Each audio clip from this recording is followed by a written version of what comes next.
자, 그렇다면 우리나라의 행복 지수는 세계적으로 어느 정도인 건가요? 네, UN 산하 자문기구인 SDSN이 2019년도에 발표한 세계 행복 보고서에 따르면 네. 한국은 행복 지수 10점 만점에 5.895점을 받아서 54위를 기록했다고 합니다. 작년보다 좀 올랐네요. 아, 예. 그래서 1인당 국내 총 생산과 사회적 지원, 그리고 기대 수명, 그다음에 사회적 자유, 관용, 부정부패 등을 측정해 산출한 순위고요. 네. 1위는 지난해와 마찬가지로 핀란드가 차지했고, 예, 어. 2위는 덴마크였습니다. 어. 아시아 국가 가운데는 타이완이 25위에 올라 가장 순위가 높았고, 싱가폴 34위, 태국 52위 등을 기록했습니다. 그렇군요. 그 외에 네. 그 웰빙 지수라 불리는 BLI 지수, 그리고 가장 객관적인 지표로 알려진 영국 BIU 기관의 행복 지수, 또 환경 문제에 초점을 맞춰 통계를 내는 신경제재단의 HPI 지수 등이 있습니다. 굉장히 여러 가지가 있네요. 네. 네. 지금 하신 얘기만 들어보면 우리나라가 거의 최저 수준인 것 같은데 생각보다 행복 지수가 높아요. 근데 이게 OECD 국가 중에서는 낮습니다. 아. 위에 말씀드린 조사기관별 행복 지수들에서 예. 공통점이 하나 있는데 한국은 GDP에 비해 공통적으로 대부분 순위가 낮다는 겁니다. 네. 세계 행복 보고서에 조사한 항목을 보면 한국은 기대 수명 9위, 그리고 1인당 국민소득 27위, 관용 42 부분에서는 중상위권에 올랐어요. 네. 근데 사회적 자유 144위, 그리고 부정부패는 100위, 사회적 지원은 91위 등에선 좋은 점수를 받지 못했던 거죠. 가장 나쁜 점수를 받은 항목인 사회적 자유는 개인적 자유와는 구별되는 개념으로 주로 빈부격차가 심한 나라에서 기회의 평등이 제한되는 것을 말합니다. 그렇군요. 예, 기대 수명이나 1인당 국민소득 등은 높은 점수를 받았지만 일반 국민들이 크게 체감하지 못하는 항목이죠. 평가 항목에는 없지만 환경 등을 포함하면 행복 지수는 더욱 떨어질 수도 있을 것입니다. 네. 이것과는 별개로 재밌는 부분 하나 말씀드리자면요. 네. 그 아까 말씀드린 그 웰빙 지수라고 하는 BLI 지수 중에 예. 3과 1의 균형 지수를 워라벨이라고 하는데요. 네. 이것은 워크 앤드 라이프 밸런스라는 그 말을 줄임말이에요. 네. 이 수치를 살펴보면 한국이 야근을 발명했다는 우스갯소리가 나올 정도로 이 강도가 굉장히 높습니다. 아, 우리나라 진짜 야근 많이 하죠. 예. 예. 맞아요. 2017년도 기준 한국 근로자의 연간 노동 시간은 2024시간으로 OECD 평균인 1750시간보다 265시간 더 일했는데요. 이는 한 주 최대 근로 시간으로 52시간을 적용하면 1년에 13개월을 더 일한 셈이 되는 것이죠. 예, 대부분 시간을 직장에서 보내고 자투리 시간을 이용해 가정에 있다 보니까 또 출산율이 0.98명이라는 이런 부분들이 점점 더 이해가 가는 부분이죠. 그렇군요. 네. 아, 그렇게 말씀 들어보니까 또 궁금한 게 생기는데. 예. 자, 그렇다면 행복에 영향을 미치는 예. 그런 조건들을 좀 살펴보고 싶은데 네네네. 신뢰할 만한 조건으로는 어떤 것들이 있을까요? 이미 다른 국가에서 뭐 조사한 게 있다고 제가 알고 있는데. 그렇습니다. 예. 제가 그래서 한번 자료를 한번 찾아봤습니다. 예, 역시 그럴 예. 줄 알았습니다. 예. 그 데마크의 이제 코펜하겐에 예. 그 이제 행복 연구소라는 데가 있대요. 네. 여기서 이제 연구 결과 중에서 가장 좀 주목할 만한 그런 행복의 조건들을 제가 한번 몇 가지만 말씀드리겠습니다. 네.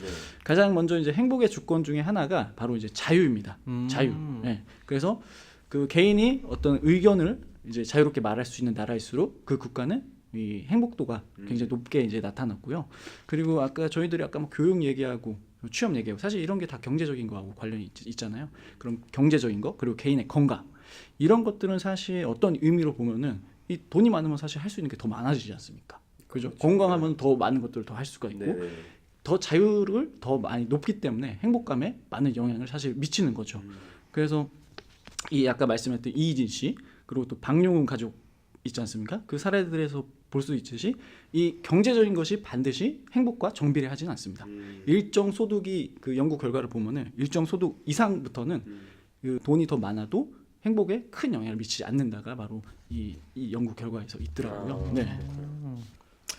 아주 좋은 정보 감사합니다. 네. 그러고 보니까 한국이 헬조선이면서 네. 동시에 외국인들이 가장 적응하기 어려운 문화가 하나 있습니다. 그것이 바로 나이 서열 문화, 즉 선후배 문화라고 합니다. 네, 그게 좀 예, 어려워하는군요. 저희한테는 너무나 당연한 건데 그렇죠. 예, 그렇게 생각들 하시는지 몰랐네요. 저도 이번에 이걸 공부하면서 알게 된 사실인데 예. 이런 것도 역시 젊은 사람들의 이런 의사 표현의 자유가 없지 않기 때문에 자유롭고 예, 그렇기 때문에 이런 일이 발생하지 않나 이런 생각이 듭니다. 나이 얘기가 나와서 말인데요. 예. 네. 2018년도 BLI 지수 중에서 네. 공동체 지수라는 것이 있어요. 그래요? 그러니까 한국의 공동체 지수는 예. OECD 38개국 중에서 예. 꼴찌입니다. 왜 그럴까 곰곰이 생각해보면 한국 문화에 문제라는 생각이 들어요. 저는 이걸 보면서 자꾸 군대 생각이 나는데 하여튼 2002년 월드컵 때 한국이 4강 신화를 이뤘잖아요. 네네. 히딩크 감독이 이렇게 성공할 수 있었던 가장 큰 요인 중에 하나가 예. 바로 선후배 호칭을 없앤 것이라고 합니다. 그렇구나. 감독 및 선후배 사이에 서로 이름만 부르게 하고 예. 식사 자리에서도 그 따로 먹는 선후배를 한 자리에 합석하게 해서 커뮤니케이션을 활발하게 만들었다고 하더라고요. 그런 비결이 있었군요. 네, 혼자만 잘하는 솔로 플레이 시스템에서 협업이 가능한 협력 플레이 시스템으로 바꾼 것이죠. 그렇군요. 네. 사실 이게 나이가 많다고 해서 그게 어떤 권력인 것처럼 그 나이 많은 사람이 말을 무조건 이게 수긍해야 되고 그런 문화는 어떻게 보면은 이 젊은이들이 이 표현은 자유를 이렇게 표현할 수 있는 그런 행복감을 떨어뜨리고 또 아까 말씀하신 대로 국가적인 측면에서도 발전을 좀 장애하는 부분이 있지 않나 그런 생각도 좀 드네요. 네. 예, 뭐 말씀 들어보니까 성경에 있는 그런 구절이 생각이 나요. 먼저 된 자가 나중되고 나중된 자가 먼저 된다. 네, 그런 말씀이 있죠. 네. 참 먼저 됐다고 해서 네. 더 잘하는 것이 아니고 예. 뭐 더 우월한 것이 아닌데 그렇죠. 예, 모든 사람은 다 형제라는 말이 있잖아요. 네. 저는 그래도 우리나라가 많이 자유로운 나라라고 생각을 했었는데 지금 말씀을 들어보니까 이런 실생활에서 상당히 표현이라든가 자유를 억압하는 부분이 참 있었던 것 같아요. 계속 말씀해 주세요, 시우님. 예, 저희가 행복의 조건으로 이제 자유를 좀 살펴봤는데요. 근데 이 자유에도 좀 어두운 면, 그늘진 부분이 사실 있다고 하더라고요. 그래서 사람들의 굉장히 많은 이제 선택할 수 있는 폭이 주어지면은 오히려 그것이 사회에 불안을 조성을 할 수가 있다고 합니다. 예를 들어 볼게요. 저희가 이제 자동차를 끌고 가지 않습니까? 근데 이제 교통 규제가 없다고 한다면은 사람들이 자유롭게 이제 차를 막 끌고 가겠죠. 하지만 규제가 없어요. 네, 그럼 혼란이 빚어지죠. 그러면 혼란스럽고 사고도 많이 나고 그렇지 않습니까? 그러다 보면 오히려 차 끌고 나가는 게 밖에 나가기가 더 무서워. 그렇죠. 그런 이제 상황이 발생할 수 있기 때문에 자유롭게 운전하고 또 쾌적한 속도를 내기 위해서는 한편으로는 적당한 이 교통 규제가 필요한 거죠. 그래서 덴마크 행복 연구소에는 이 규제도 이 자유와 마찬가지로 이 행복의 조건으로 이 제시를 하고 있더라고요. 우리가 누리는 자유에도 그에 따르는 합당한 규제, 제한이 있어야 된다. 되게 맞는 말씀 같아요. 일리 있어요. 네. 예, 그런 게 없으면 규제가 없으면 다 무법천지가 될 거니까. 그렇죠. 네. 아무리 자유가 있다고는 하지만 질서가 없으면은 자유도 무너지기 마련이겠죠. 그렇죠. 아무래도. 규제 얘기가 나와서 말인데요. 예. 미국의 예를 하나 들면 법 집행의 강도가 상당히 강력합니다. 미국 같은 경우. 예. 예를 들면 범죄를 범한 사람이 잡혀서 재판을 딱 받게 되면 한국의 경우에는 대부분 최고형에만 초점을 맞춰서 딱 그만큼만 구형이 되는데 한 가지 범죄에만. 그렇죠. 미국은 모든 죄목의 형태에 나온 결과들을 전부 더해서 전부 다 형을 더하거든요. 다 더하는구나. 예. 그래서 미국 재판 결과를 보면 뭐 몇십 년, 몇백 년 결과가 나오는 경우가 상당히 많습니다. 미국에서는 범죄자들도 거의 인생 포기할 각오를 갖고 강력 범죄를 저지를 수밖에 없는 거죠. 웬만한 그런 담력으로는 범죄 저지를 생각을 못 합니다. 미국에서는. 그렇군요. 예.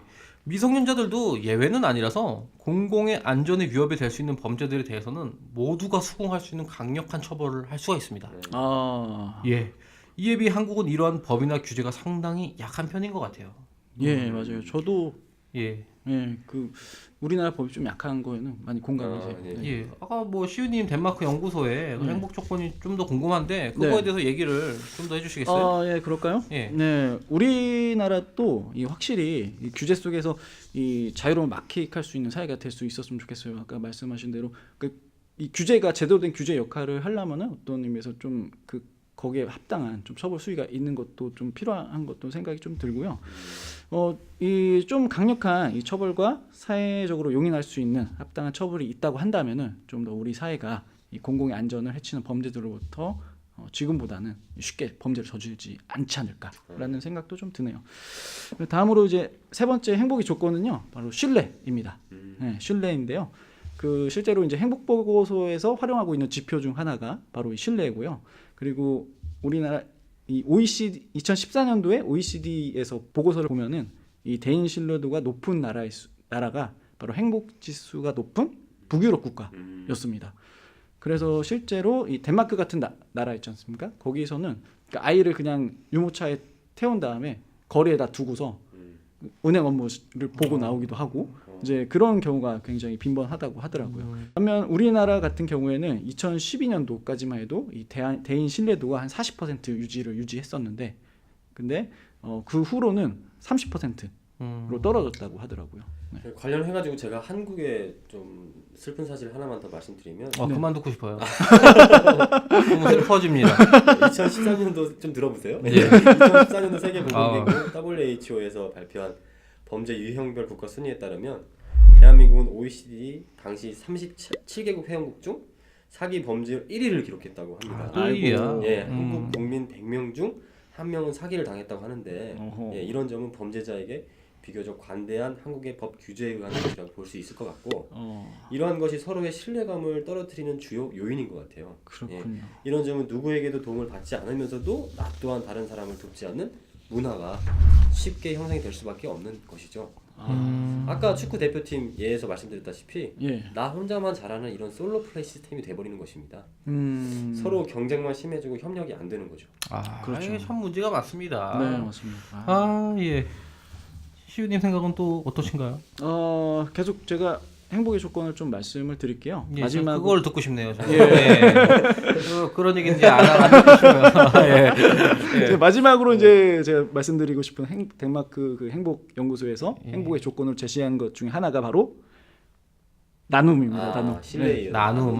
네. 나눔. 좋죠. 저희들처럼 이렇게 서로의 생각이 아니면 좋은 정보나 아니면 감정 같은 걸 나누는 거 그런 것들이 꼭 물건을 나누는 게 아니라 그렇죠. 생각도 나누는 그렇죠. 거죠. 의견이라든가 아까 뭐 자유롭게 의사표현하는 게 또 행복의 조건이라고 말하지 않습니까? 그런 거를 나누는 거. 그리고 이제 나보다 좀 형편이 어려운 사람들 이런 사람들에게 내가 가지고 있는 것들을 나눠주는 거. 그래, 요즘 사회는 99 가진 사람이 1 가진 사람 거 뺏으려고 하는 그러니까 문제가 많습니다. 어떻게든 뒤통수 쳐가지고 그 사기 1이라고 하지 않았습니까? 그리고 이제 또 내가 사랑하는 사람들을 위해서 뭔가를 해주는 거, 소비를 하는 거, 건전하게 그런 것들이 사람들에게 개인적인 행복감을 증진시켜주는 그런 행복의 요소라고. 말만 들어도 벌써 행복해지는 것 같아요. 너무 좀 부정적인 것만 듣다가 이런 걸 좀 들으니까 아니 이번엔 뭐죠? 많은 사람들이 결혼과 행복을 많이 연관시켜 생각하잖아요. 실제 연구 결과에서도 결혼한 사람이 장기적으로 결혼하지 않은 사람보다 행복하다고 합니다. 제 생각에는 그 이유가 바로 누군가 정말 신뢰할 수 있고 그다음에 마음을 나눌 수 있는 사람이 곁에 있기 때문이지 않나 그런 생각을 해봅니다. 그러니까 한국인들은 이제 나이가 들면 점점 친구가 많이 사라지는 것 같아요. 맞아. 직장인으로 바쁘다 보니까 뭐 그런가 보다 하고 살긴 하는데 그 외국의 경우에는 그 직장이나 이웃집 사람과 의외로 쉽게 친해지거든요. 그래요? 근데 한국인은 이런 점이 조금 부족합니다. 특히 동갑의 경우에만 친구라고 생각하는 경우가 대부분이기 때문에 나이를 먹을수록 주변에는 친구가 없고 형 아니면 동생만 이제 존재하게 되는 거죠. 이런 상하수직 시스템은 군대는 물론 직장에서도 더 두드러지게 되고 사회생활에서도 흔히 일어나는 특이한 문화라고 볼 수 있는데 바뀔 필요가 있다고 봅니다. 그렇군요. 주변에 아무도 도와주는 사람이 없고 나 혼자만 있는 기분이 행복감을 더 떨어뜨릴 수밖에 없는 것이죠. 함께 더불어 살아가는 사회이지 않습니까? 그런데 누구는 높고 누구는 낮고 또 어떤 사람은 더 낮거나 아주 높고 이러한 상하주종 계급 관계에서 형성된 형 동생 시스템은 협력이라기보다는 쉽게 주인과 노예 관계로 전락하는 경우를 볼 수가 있어서 되돌아볼 필요가 있는 것이죠. 한국의 나이 서열보다는 오히려 외국의 브라더 혹은 시스터 관계가 협력하기 아주 적합한 시스템이라고 생각합니다. 정말 듣기만 해도 행복해지는 것 같아요. 이번엔 좀 좋은 말씀 해주셨는데 이런 얘기를 갑치 패밀리로 유명한 조양호 일가한테 말해주고 싶어요. 정말로. 그래서 방송으로 지금 안 보시겠죠. 누가 봅니까? 안 보시겠죠. 이런 말씀도 있어요. 누가복음에 남에게 대접을 받고자 하는 대로 너희도 남을 대접하라. 노예 대접을 남에게 한 자는 노예 대접으로 다시 되돌아오는 것 같습니다. 맞습니다. 그렇죠.